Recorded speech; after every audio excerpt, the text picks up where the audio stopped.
We have New Holland swather. I think it's at 8060. I'll update in a second when I get up. But if the AC is not working, not kicking on, plenty of issues with the maintenance on the AC.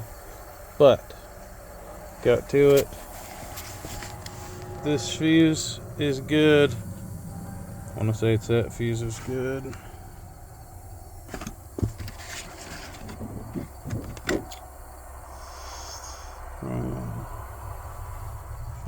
Show 6.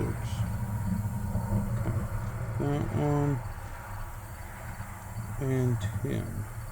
That one. Okay, so this one is good. This one is good. These two relays up here have something to do with it.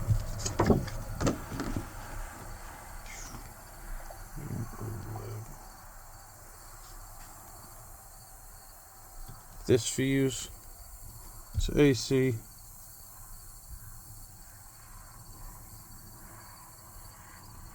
I think that's about it. Relay block 14, yeah. And those two up there. Alright, the codes. Number 1 is high pressure fault.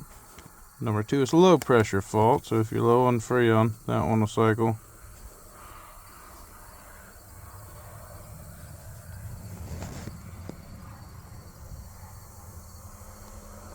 This one's going to be bed switch. That one's probably going to be bed switch.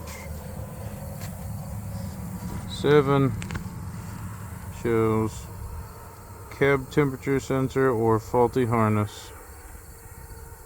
System requires service. Evap temp sensor setting for 8.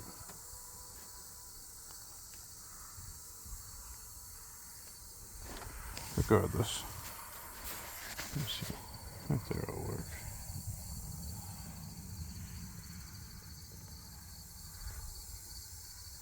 That would be your codes that'll flash on the display. This one has 2 buttons. I don't know if I can find it. 2 buttons, 2 knobs, and a digital display. So like right now it'll say EO and then 07 is my current fault. It had 02 on there before I put Freon in it. Now, hopefully this will help someone.